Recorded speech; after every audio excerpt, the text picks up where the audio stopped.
नमस्कार, स्वदेश न्यूज की खास पेशकश देख रहे हैं आप। आपके साथ मैं हूं प्रशंसा और आज अंतर्राष्ट्रीय महिला दिवस के मौके पर हम बात करेंगे महिला सशक्तिकरण की। किस तरीके से मध्य प्रदेश सरकार महिलाओं के उत्थान के लिए काम कर रही है, कैसे महिलाओं को स्वावलंबन बनाने का काम मोहन सरकार कर रही है। मध्य प्रदेश सरकार महिलाओं के सशक्तिकरण के लिए लगातार प्रयासरत है। प्रदेश में महिलाओं के लिए कई योजनाएं सरकार चला रही है। आज अंतर्राष्ट्रीय महिला दिवस पर लाडली बहनों को खुशियों की सौगात मिल गई है। सीएम मोहन ने कहा कि मुख्यमंत्री लाडली बहना योजना के अंतर्गत आज बड़ी सौगात दी गई है और 22वीं किस्त जारी कर दी गई है। कार्यक्रम में लाडली बहनों की राशि के साथ ही आपको बता दें कि 26 लाख बहनों को सिलेंडर रिफिलिंग के लिए भी 55.95 करोड़ ट्रांसफर किए गए और स्वयं सहायता समूह सम्मेलन राज्य स्तरीय पुरस्कार वितरण का कार्यक्रम भी किया गया। इस मौके पर साक्षर सखियों को आई कार्ड का वितरण करने के साथ ही सिंगल क्लिक द्वारा विभिन्न रिपोर्ट का विमोचन हुआ और नए कार्यक्रमों का शुभारंभ कर अन्य कई बड़ी सौगातें महिलाओं को दी गई हैं। अंतर्राष्ट्रीय महिला दिवस पर मध्य प्रदेश की राजधानी में अनूठी पहल भी देखने को मिली, जहां महिलाओं ने मुख्यमंत्री की सुरक्षा व्यवस्था और काफिले की कमान संभाली। वहीं महिला शक्ति के हाथों में इंसास गन भी दिखी। मुख्यमंत्री डॉक्टर मोहन यादव की सुरक्षा और काफिला कारकेड सहित व्यवस्थाओं की समस्त कमान अंतर्राष्ट्रीय महिला दिवस के अवसर पर महिलाओं ने संभाली। इससे आप समझ सकते हैं कि कैसे मध्य प्रदेश सरकार महिलाओं के उत्थान के लिए उनके लिए लगातार प्रयासरत है। मुख्यमंत्री ने कहा कि मेरी गाड़ी के संचालन से लेकर सुरक्षा व्यवस्था तक सहायक से लेकर हर जिम्मेदारी महिलाओं ने दक्षता और आत्मविश्वास के साथ संभाली है। ये नारी शक्ति के सशक्तिकरण का जीवंत उदाहरण है। वहीं मुख्यमंत्री डॉक्टर मोहन यादव ने धर्मांतरण पर भी बड़ा ऐलान किया, जहां उन्होंने धर्मांतरण कराने वालों को फांसी की सजा का प्रावधान की बात कही है। तो धर्मांतरण पर सजाए मौत का ऐलान मुख्यमंत्री डॉक्टर मोहन यादव ने किया। क्या कुछ उन्होंने कहा, सुनवाते हैं आपको। इस व्यवस्थाओं में यद्यपि स्थानीय निकाय में तो हमने पहले से लिया है, लेकिन अब ऊपर जाकर के जब हमारे पास पावर का संवैधानिक दर्जा आएगा तो दुनिया में बहुत आदर्श उदाहरण बनेगा और इसके माध्यम से निश्चित रूप से भारत शक्ति संपन्न बनेगा। जब हम अपने विकास की इस धारा को देखते हैं तो अपने प्रदेश की तरफ भी देखते हैं कि 33% आरक्षण आपको अपना मिलेगा, लेकिन हमारी सरकार ने आपको 33 से और आगे बढ़ा करके 35% आरक्षण अपने सभी प्रकार की नौकरियों में सभी व्यवस्थाओं के माध्यम से आपके लिए देने का प्रयास किया है। मैं अभी पूछ रहा था, महिला स्वयं सहायता समूह जिसके माध्यम से लगभग 5.2 लाख तो समूह बने, ये कोई कम बड़ी बात नहीं। जिसमें अगर अपन संख्या देखो तो बता रहा कि 62 लाख से ऊपर कितनी बड़ी संख्या है महिला स्वयं सहायता समूह की। जोरदार अभिनंदन करो आपके माध्यम से ये जो नया बदलाव आ रहा है। अभी हम वहां स्टॉल पे घूम रहे थे, क्या जब हम इस पे आगे बढ़ रहे हैं तो आपको आज का दिन तो और भी महत्व का है। यद्यपि सावन का महीना, सावन की पूर्णिमा 12 महीने में एक ही बार आती, जिसमें हम अपनी बहनों का रक्षाबंधन के माध्यम से बहनों का आशीर्वाद पाते हैं। मैं तो सौभाग्यशाली हूं, हम तो हर महीने रक्षाबंधन मना रहा है। अभी लाडली बहनों की राशि आपके माध्यम से डालकर ये जो आनंद आ रहा है, बहनें भी कितनी बहनें, 1,29,00,000 से ज्यादा बहनों के खाते में आज ही 1,553 करोड़ की राशि पूरे प्रदेश में दे रहा है। मैं आपको बधाई देता हूं, आपका अभिनंदन करता हूं। धर्मांतरण, दुराचरण, ये किसी घटना को हमारी सरकार बर्दाश्त नहीं करेगी। इसलिए ऐसे दुष्कर्मियों को या धर्मांतरण कराने वालों को फांसी की सजा तक पहुंचाएगा। आज सभी के लिए बहुत खुशी का दिन है कि मुख्यमंत्री जी ने यहाँ कार्यक्रम आयोजित करवा के हम लोग को यहाँ बुलाया है। आज राशि भी मिलेगी और सबसे बड़ी बात की जो समूह की दीदी लोग गतिविधि के द्वारा प्रोडक्ट तैयार करती हैं, उसे भी आज हम सब देखेंगे, अवलोकन करेंगे, तो हमें उससे ज़्यादा खुशी मिलती है कि ऊर्जा मिलेगी कि हमें आगे और काम करना है।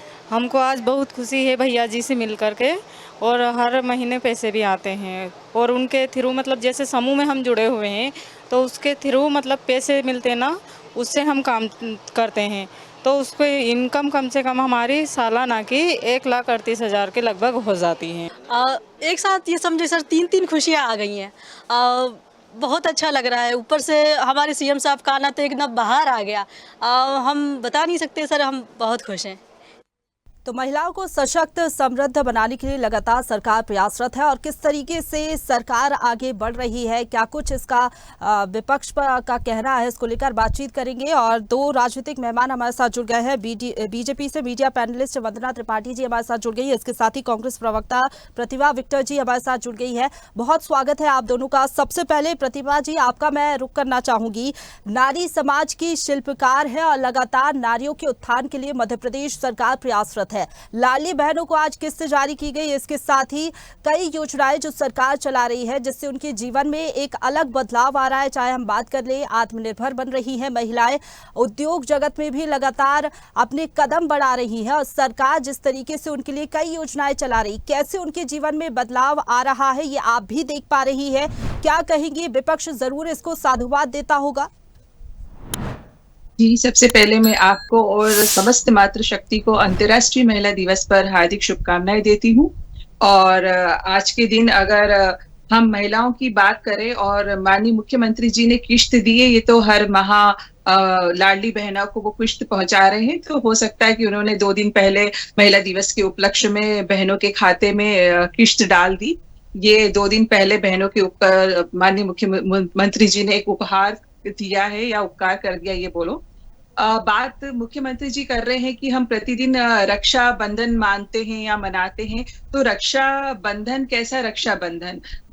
मध्य प्रदेश में आप देखते हैं महिला अपराध दिन प्रतिदिन बढ़ते जा रहे। क्या स्थिति है मध्य प्रदेश की, और देश में अव्वल नंबर है महिला अपराधों में। चाहे आप छेड़छाड़ की घटनाएं ले लीजिए नाबालिग बच्चियों के साथ, चाहे आप अपहरण की घटना ले लीजिए या दुष्कर्म की घटना ले लीजिए, तो ऐसी हत्या तक महिलाओं की हो रही है। तो ऐसी समस्त घटनाएं प्रतिदिन हम देख रहे हैं मध्य प्रदेश में। तो ये कैसा रक्षा का सूत्र बांधा है माननीय मुख्यमंत्री जी ने, और ये कैसा बंधन है रक्षा का कि जो केवल भाषणों तक सीमित है। बोलने में बहुत अच्छा लगता है। जिस बात का आप जिक्र कर रहे हैं, धर्मांतरण का कानून व्यवस्था, महिलाओं के साथ जो अपराध हो रहे हैं, अपने भाषण में मुख्यमंत्री ने ये बड़ा ऐलान किया है कि धर्मांतरण बिल्कुल भी बर्दाश्त नहीं किया जाएगा। मध्य प्रदेश में सजाए मौत का ऐलान उनकी ओर से किया गया और ये कहा गया कि बेटियां पूरी तरीके से सुरक्षित हैं मध्य प्रदेश में, कोई भी दुराचार उनके साथ मध्य प्रदेश सरकार बर्दाश्त नहीं करेगी।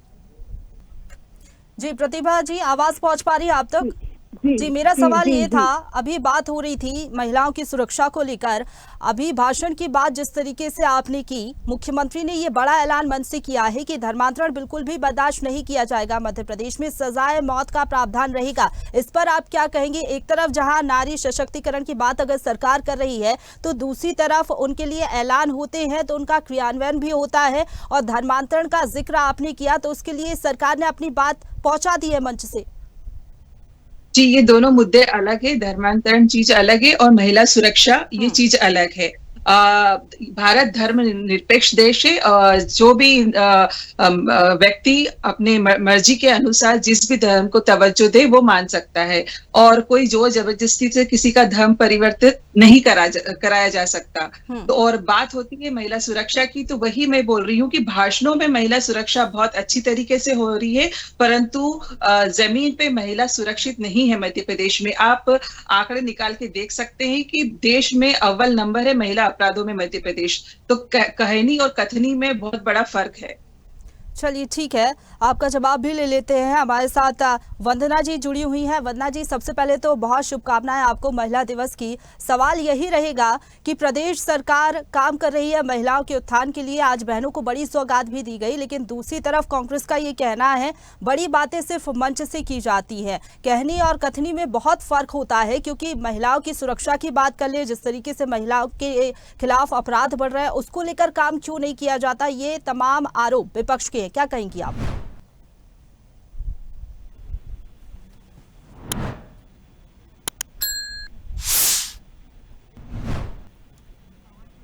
जी वंदना जी, आवाज पहुंच पा रही है आप तक? चलिए ठीक है, वंदना जी से संपर्क करने की कोशिश करेंगे। लेकिन प्रतिभा जी, इस बात से तो इनकार नहीं किया जा सकता कि तमाम योजनाएं, चाहे कन्या विवाह योजना की हम बात कर ले, लाडली बहना योजना की बात कर ले, इसके साथ ही पक्के मकान देने से लेकर बिजली कनेक्शन, साथ ही साथ कई योजनाएं जो केंद्र और राज्य सरकार की चल रही है, इसका लाभ तो महिलाओं को मिल रहा है। क्योंकि महिलाओं से ग्राउंड पर जाकर जब बातचीत की जाती है तो महिलाएं कहती हैं कि लाडली बहना योजना का जो पैसा उन तक पहुंच रहा है, उससे वो अपना जीवन यापन बेहतर तरीके से कर पा रही हैं। तो कहीं ना कहीं धरातल पर देखें तो योजनाओं का लाभ तो मिल रहा है। और जो बात आप कर रही हैं, जो आरोप आपके हैं, उसका जवाब बीजेपी प्रवक्ता से लेंगे। लेकिन ये जो बातें मैंने आपसे कही है, इस पर आप क्या कहेंगी?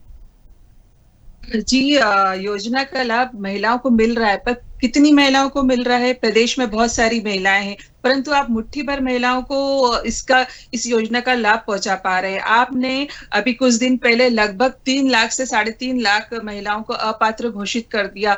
क्या वजह है आपने उनको अपात्र घोषित कर दिया? जब उनके फॉर्म आपने लिए, सबमिट करे, तब वो पात्र थी, परंतु बाद में उनको अपात्र घोषित कर दिया। तो ये तो हमारी बहनों के साथ अन्याय हुआ। ये गलत बात है कि आप पहले उनको कुछ माह तक आपने। ठीक है प्रतिभा जी, आपके पास मैं लौटूंगी। वंदना जी हमारे साथ जुड़ गई हैं। वंदना जी, आवाज पहुंच पा रही होगी मेरी आप तक? जी आ रही है, थोड़ी सी कम आ रही है, प्लीज थोड़ा लाउड बोलिए। चलिए ठीक है, बहुत शुभकामनाएं आपको महिला दिवस की। और सवाल यही रहेगा सशक्तिकरण की। लगातार बीजेपी सरकार इस दिशा में अपने कदम बढ़ा रही है, महिलाओं के उत्थान के लिए काम कर रही है। आज लाडली बहना योजना की किस्तें जारी की गई। ये कह रही है कि कथनी में और कहनी में काफी ज्यादा फर्क होता है। सरकार मंच से भाषण दे देती है, लेकिन उस तरीके से कामकाज नहीं किया जाता। महिलाओं की सुरक्षा को लेकर बात क्यों नहीं करती सरकार? देखिए, सरकार, सबसे पहले तो सभी को अंतर्राष्ट्रीय महिला दिवस की हार्दिक शुभकामनाएं। देखिए, सरकार की जब उपलब्धियां गिनाने की बात आती है तो कोई नहीं गिनाता। ये वही मध्य प्रदेश है जहां पे एक जमाने में लिंगानुपात क्या हुआ करता था, जेंडर रेशो, कितने लड़के जन्म लेते थे लड़कियों की अपेक्षा। एक बड़ा गैप था जिसको भरने का कार्य शिवराज सिंह चौहान जी की सरकार ने किया था। सबसे बड़ी बात यह है कि बेटियों का जन्म ही नहीं होता था जिस मध्य प्रदेश में, आज उस मध्य प्रदेश में बेटियां जन्म भी लेती हैं, माँ बाप खुश भी होते हैं और पैदा होते साथ वो लखपति बनती हैं। अब आ जाते हैं उनकी पढ़ाई पर, तो उनकी पढ़ाई की जिम्मेदारी भी आरटी के माध्यम से और बाकी सारी फैसिलिटीज देकर, स्कूटी, लैपटॉप आदि देकर ये सुनिश्चित किया है सरकार ने कि हमारी बेटियों को किसी भी प्रकार की समस्या पढ़ाई को लेकर ना आए। फिर जब वो बड़ी हो जाती हैं, उनके विवाह को लेकर, चाहे कन्यादान योजना हो, निकाह योजना हो, और विवाह के उपरांत उज्ज्वला योजना, लाडली बहना योजना, लाडली बहना आवास योजना के माध्यम से आवास देना, स्वावलंबी बनाने के लिए विभागों में 35% का आरक्षण देना, सुरक्षा के लिए वन विभाग को उससे इतर रखना, नारी शक्ति वंदन अधिनियम के माध्यम से उन्हें प्रतिनिधित्व देने का कार्य किया जा रहा है। और आप देखिए कि उसके बाद जब वो बुढ़ापे में बुजुर्ग होती हैं और बुढ़ापे की ओर अग्रसर होती हैं, तो आयुष्मान भारत के माध्यम से ये सुनिश्चित किया जाता है कि उनको स्वास्थ्य सेवाएं मिलने में कोई कमी ना आए। मातृवंदन योजना का लाभ आज 40 लाख महिलाएं ले रही हैं। विभिन्न प्रकार की योजनाओं का लाभ हमारे मध्य प्रदेश में बहनें ले रही हैं। आज हमारे मध्य प्रदेश में 1 लाख लखपति दीदी हैं, इतनी सारी ड्रोन दीदियां हैं। ये सारी उपलब्धियां हैं जो दर्शाती हैं कि मध्य प्रदेश की भारतीय जनता पार्टी की सरकार ने सदैव नारी सशक्तिकरण को सिर्फ कहा नहीं है, पन्नों पर नहीं रखा, बल्कि उसे कर कर दिखाया। उसके उलट जब हम विपक्ष की बात करते हैं, कांग्रेस पार्टी, आपने देखा हाल ही में कांग्रेस पार्टी के नेता प्रतिपक्ष पर अपनी लिव इन पार्टनर की हत्या के आरोप लग रहे हैं। कांग्रेस पार्टी के नेता वही नेता हैं जो अपनी पार्टी की नेत्रियों को पूर्व मुख्यमंत्री तंज माल और आइटम कहकर पुकारते हैं। इनकी पार्टी में महिलाओं को मंच नहीं दिया जाता, इनकी पार्टी में महिलाओं को वरिष्ठ पदों पर विराजमान नहीं किया जाता, टिकट वितरण में महिलाओं को इतर रखा जाता है। आप जो बातें कह रही हैं इसका जवाब ले लेते हैं। क्या कहेंगी प्रतिभा जी, जिस तरीके से आपकी पार्टी के नेताओं के ऊपर आरोप लग रहे हैं इस तरीके की, और आप लोग बात कर रहे हैं महिलाओं की सुरक्षा को लेकर, आपको नहीं लगता कि आपके पार्टी के अंदर खाने ही क्या कुछ चीजें चल रही है? ये दर्शाता है कि किस तरीके से महिलाओं का सम्मान कांग्रेस पार्टी खुद कर रही है। साथ ही साथ कानून व्यवस्था की अगर बात आ जाती है, महिलाओं की की सुरक्षा की बात आ जाती है, तो जब आपकी सरकार भी भले ही कुछ महीने के लिए रही हो या फिर उसके पहले की हम बात कर ले, ये मुद्दे तो पहले भी उठते रहे हैं। बात यही होती है कि वर्तमान में जो सरकार है वो महिलाओं को लेकर कितनी चिंतित है, कितनी सुरक्षा प्रदान कर रही है। आप मात्र कांग्रेस पार्टी की बात मत कीजिए, आप पूरे प्रदेश की जिम्मेदारी है आपके ऊपर, तो आप पूरे प्रदेश की महिलाओं और बहनों को सुरक्षित रखने की बात करिए। आप देखिए, आप देश में आपकी क्या स्थिति है महिला अपराधों को लेकर, महिला अपहरण को लेकर, महिला दुष्कर्म को लेकर। आपके रविंद्र भवन में सीएम हाउस के करीब है, वहां पर एक आदिवासी बच्ची का दुष्कर्म कर दिया जाता है, उसकी रिपोर्ट नहीं लिखी जाती, उसको परेशान किया जाता है। तो ये स्थिति हो रही है। कितने आप घटनाएं देखेंगे। भोपाल में एक बच्ची 5 साल की बच्ची के साथ में दुष्कर्म करके उसको टंकी पर उसकी लाश छिपाई दी जाती है। आपकी पुलिस जो तंत्र है वो उसको ढूंढने में असफल होते हैं कुछ समय तक। तो छोटी छोटी बातों को अगर आप देखेंगे तो बहुत सारी असुविधाएं हैं, बहुत सारी असमानताएं हैं, बहुत सारी असुरक्षाएं हैं। मुट्ठी भर बहनों को यदि आपने लाभ पहुंचा दिया तो इससे आपकी जिम्मेदारी खत्म नहीं हो जाती।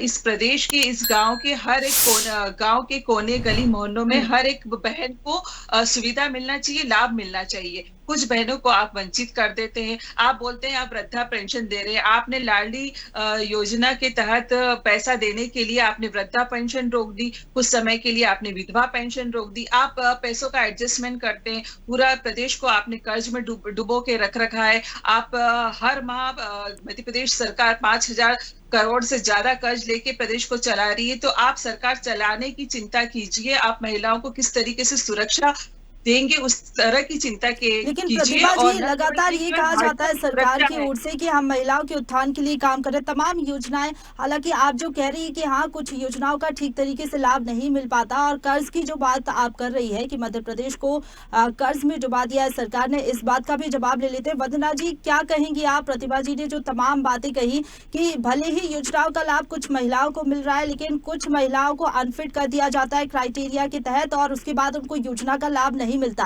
क्या कहेंगी, क्या ग्राउंड लेवल पर अगर देखें तो हालात कुछ और है जो कांग्रेस बता रही है?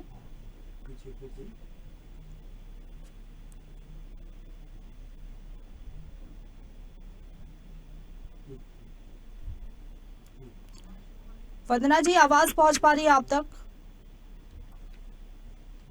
देखिए, कांग्रेस पार्टी की तो आदत है भ्रम फैलाने की। 2-4 बिंदु इन लोगों ने पकड़ लिए हैं और उन्हीं के आधार पर बस डिबेट करते रहते हैं। जितनी सरकार की कुशल योजनाएं चल रही है उनकी चर्चा कभी नहीं करते। इन्होंने तो ये भी भ्रम फैलाया था कि लाडली बहना योजना बंद हो जाएगी। आप देखिए, इनके प्रत्येक प्रश्न का मैं उत्तर देती हूँ। रही बात कर्ज की, तो आप बताइए कि जिस राज्य में आपकी सरकार है, क्या बिना कर्ज लिए आप लोग अपनी जेब से पैसा लगा के प्रदेश का डेवलपमेंट करते हैं? प्रदेश के विकास के लिए तो कर्ज सरकार लेगी, और मध्य प्रदेश तो एक हाईली डेवलपिंग स्टेट है, तो यहाँ पर कर्ज लिया जा रहा है और उस कर्ज को भरने की कुव्वत और हिम्मत हम रखते हैं। और वैसे भी वर्ल्ड बैंक ने जो सीमा तय करी है उससे बहुत कम कर्ज लेती है मध्य प्रदेश की सरकार, उसको समय समय पर हम भरते भी हैं। और रही बात कर्ज लेने की, तो ये प्रश्न चिन्ह उन पर भी लगता है, जहां उन लोगों पर भी लगता है जो कांग्रेस पार्टी के मुख्यमंत्री जहां पर बनकर बैठे हुए हैं, वो लोग, वो राज्य भी कर्ज लेते हैं। तो ये जनता में झूठा भ्रम मत फैलाइए।